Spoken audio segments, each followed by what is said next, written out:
Оросын албаны улсын зүүн бэлэгтэн зүүн бэлгийн тулаан 13 тэмцээний шилдэг оролцогч Батима Хадуява манай улсад ирсэн нь бидний хувьд томоохон аз завшаантай үйл явдал боллоо.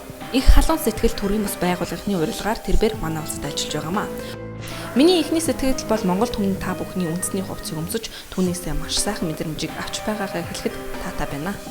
Тэрээр Улаанбаатар зочид буудалд 300 хүн хүлээн авч лекц уншиж хүрэлцэн ирсэн хүмүүсийн асуултанд хариулсан юм. Мөн цугласан олны дотроос азтан шалгаруулсан юм а. Шалгарсан тэр нэгэн азтан алдарт зүүн бэлэгтэнтэй биечлэн хуваараа уулзаж өөрийн амьдрал ирээдүйнээ талаар асуух боломжийг их халуун сэтгэл төрийн бас байгууллагын олгосон юм. Түүнчлэн манай улсад өрнөж буй нийгмийн амьдралтай холбоотой сонирхолтой зарим асуултуудад хариулсан юм а. Хоёр дахь асуулт ингэсэн байна л да. Монгол улсын ерөнхийлөгчөөр 2013 оны 6 сарын 26-нд хэн сонгогдох вэ? Так сонирхолтой асуулт байна.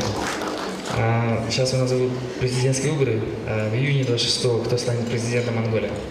Мне бы еще имена знать. Нэрийн өрсөлдөж байгаа хүмүүсийн нэрийг хэлээд өгнө. Выборы, получается, у вас через месяц? Да, через месяц. Сегодняшний начинается через месяц. Я, конечно, по именам не знаю, мало того, не выговорю, не смогу сказать. Нэрүүдийг мэдгүй нэгдүгээр хоёрдугаар хэлж чадахгүй байна гэж хамгийн гол. За тэгсэн ч гэсэн. Тем более я не знаю, кто у вас сейчас и кто выбирается. Хин одоо байгаа, хин сонгож байгааг нь бүрч мэдэхгүй. Но если вы позволите, я попробую описать его. Хэрэг та бүхэн зөвшөөрөл би тэр хүнийг төрсөлтийг оруулах гэж байна. Я редко вижу внешность, я вижу качество. За гадна төр гэхээс илүү би шин чанаруудыг харж байна, мэдэрч байна. Я сегодня пробовала это делать на пресс-конференции, и я соглашусь с тем, что я почувствовала. Би хэвлэлийн байгууллага дээр энийг хэлэх гэж өнөөдөр мэдрэх гэж оролцсон. Тэгэхээр би энийг бол мэдэрсэн, тэрийг хэлнэ. У человека очень много огненной энергии, огня. Галын энергитэй маш хүнд байна. Галын шинж тэмдгийг агуулсан. Гал ямар байдаг вэ те? Этот человек немножко другой. Но мне кажется, этот человек давно с Монголией работает. Энэ хүмүүс Монголын төлөө их олон жил хийж бүтээж байгаа юм байна. Его можно назвать реформатором. Реформатор. Энэ хүнийг бол өөрчлөлтийг авчирдаг гэж хэлж болохоор юм байна. У него в голове много планов для народа. Толгойд ард түмний төлөө маш их олон зорилтууд байгаа юм байна. Он как бы и молодой, и зрелый. Харахад нэг залууч юм шиг тэгсэн мөртлөө одоо юу гэж хэлдэг юм бэ? Либо с вами много детей. Олон хүүхэдтэй юм байна гэж. Маш олон хүүхэдтэй юм байна гэж. Потому что дети нам дают молодость. У меня их трое, я вечно молодая с ними. Еще раз. Я говорю, у меня 3 детей, поэтому я всегда молодая. Би 3 хүүхэдтэй үргэлж залуу гэдэг. Тэр үчис олон хүүхэдтэй залуу надад харагдаад байгаа юм шиг байна гэж. Я вижу, либо он много занимается с молодежью, либо он много делает для молодых. И этот человек, он уже находится, скорее всего, у власти, либо принимает решения. За миний мэдж байгаагаар энэ хүн бол залуу нийгэмд бол маш их бийд юм байна. Хийшигч юм байна.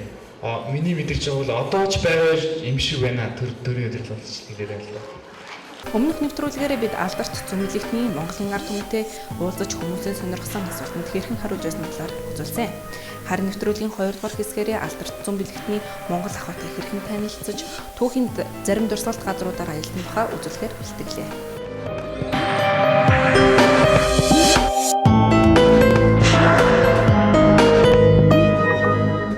За шилдэг зүүн бэлэгч маань одоо бас Монгол нутагт ирээд бас тэ сайхан үндэсний одоо түүх соёлын газар нь явъя гэсэн байгаа. За үүнийг нөхцөлийн дагуу биднээс сончин болдог дээр ирсэн байгаамаа. За тэр өдөр бас их сайхан нартай, их гоё өдөр байсан. За сончин болдгийн өдөр орж ирээд хамгийн анхаарлыг одоо татсан одоо шилдэг зүүн бэлэгч маань анхаарлыг татсан зүйл бол ташуур байсан.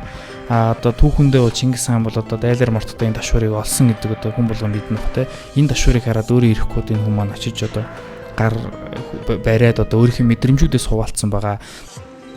Энэ бол маш том олдвор. Монголын бэлэг тэмдэг болсон зүйл гэж хэлж болно. Энэ зүйлд маш олон хүний сүсэг бишрэл энерги шингэсэн мэдрэгдэж байна. Ирсэн хүмүүс эндээс энерги авдаг. Бас өөрсдийнхөө энергийг ч үлдээдэг. Энэхүү зүйлээс мянган хүний энерги, итгэл, бишрэл мэдрэгдэж байна. Хүмүүсийн нэгдмэл хүч гэж хэлж болох үс их хэмжээний энерги мэдрэгдэж байна. За тэр үед мөн одоо бас музей рүү орсон байгаа биднес. За музей рүү ороод бас тэнд үдчихсэн хүнлэнгийн хүмүүс манаас шилдэг зүүн бэлэгчийн маань таниад бас олон анхаарал татсан байгаа. За энэ дундаас бас нэг гайхалтай юм дуртахад бол музейн тайлбарлагч хүн бидэнтэй явж исэн. За одоо бүх одоо музейн олдрууд дээр очиод одоо бас яг оригинал үгүүг нь хэлж исэн те. Хэдэн оныхын одоо ямар одоо хаанаас олдсон одоо юунд хэрэгжилж ирснийг одоо гайхшруулж одоо олон түмнийг одоо гайхшруулсан байгаа. Үүнийг нь одоо музейн одоо тайлбарлагч одоо амар одоо сүлд нь баталгаажуулаад одоо олон түмэн гайхсан байгаа. Ийм сайхан бас чадалтайгаа харуулсан. Энэ бол энэ газар шорооны зүйл биш ээ. Гаднаас авчирсан зүйл байна. Гаднаас авчирсан зүйл гэж хэлмээр байна. Түүнээс гадна харахад элдв гэмтэл суусан боловч үнийг өгсөн хүнээс аваагүй гэж хэлмээр байна. Учир нь эндээс ямар ч өгсөн хүний энерги мэдрэгдэхгүй байна. Нуруугаараа харж байна хардаа. Жинхэнэ чулуунууд байна. Маш сайн чанарын. Тэд шууд хариу үйлдэл өгч байна. Тэр хүн лөө гараараа заачглаа. Та итгэлтэй байна уу? Хүлээж байгаа ч би харж болох уу?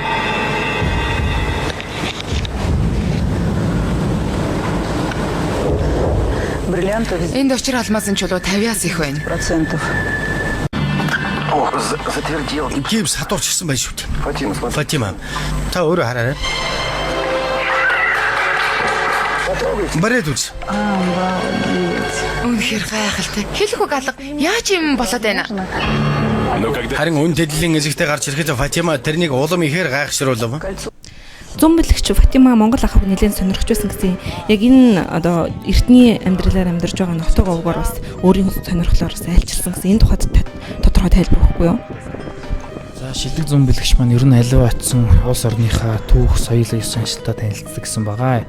За мөн одоо Монголын одоо ёс заншил ихээр одоо сонирхлыг нь татсан. Мөн одоо энэ хүслийн дагуу биднээс бас эртний одоо Монголын одоо ёс заншлаар амьдардаг нэгэн омог дөрөгдсөн юм аа. За энд очиод биднээс одоо бас тэнгэр монголчууд ер нь бол одоо тэнгэр шүтлэгтэй байсан. Тэгээ тэнгэр залбирч одоо өөрийгөө одоо нэр жилийг хийж одоо өөрийгөө одоо тэнгэрт таниулдаг гэсэн. За одоо энэ омгийнхан маань бас одоо эртний ёс заншлаар сүүний дээд одоо бүхний дээд болохдоо сүүгээрээ биднээсээ өгтөж авсан байгаа. Орсон хүн болгон одоо амсах ёстой байдаг гэсэн. Одоо сайн сайхныг бэлэгдэж. За мөн одоо галдаа одоо тий залбирч одоо галдаа одоо хүслээ одоо шиндэг гэсэн. Эртний амьдралаар амьдарч байгаа омгийнхан дээр очиод бас нэлээд сонирхолтой тайлбарыг хэлсэн байлээ. Тэр талаар бас нэлээд сонирхолтой зүйл ярьсан байсан. Тэр талаар ярихгүй. Ер нь энэ одоо очсон одоо эртний хотог аймаг гэдэг газар маань бас энэ газараа сонгосноос их учир утгатай гэсэн. Энэ дээр одоо бас эртний одоо үг дээдс маань үр хөвгүүдтэй өвдүүлэн уламжлан өгдөг ийм газар гэсэн. Тэгээд энэнийг одоо энэ газрын талаарх одоо бас яг энэ газар нь мөн үү гэсэн асуултууд ирсэн байсан. Шилдэг зүүн бэлэгч маань энэ тал дээр бол яг энэ газар бол биш ээ те. Энэ таанаас энэ нүдэнд одоо харагдахгүй одоо далд газар одоо эндээс холгүй газар байна гэсэн те. Энийг дараа нь одоо бас энэ омгийн ахлагч одоо яриагаараа баталсан байгаа те. Үнэхээр энэ яг газар нь биш цаахан байд юм байна. Яагаад энэ газар нь ариун байх хэвээр хүний үл хөндөөгөө байх хэвээр гэж хэлсэн. Шилдэг зүүн бэлэгч Фатима мөн одоо эктрем бис байгууллага халуун сэтгэл одоо бид бүхэн зорин очиход бас ахын дурлаа маш сайхнаар хүлээж авсан. За мөн одоо шилдэг зүүн бэлэгчд маань халуун сэтгэл байгууллага бидэнд бүхэнд одоо зориулж одоо зэрэг сэтгэл бүхний нэгтгэн хатгамал одоо тий сувдаар хийсэн Чингис хааны Батэр буюу одоо талархснаа илэрхийлснээр хийсэн одоо сайхан бас зургуудыг бидэнд одоо ойж бэлгэлсэн байсан. Хараагүй одоо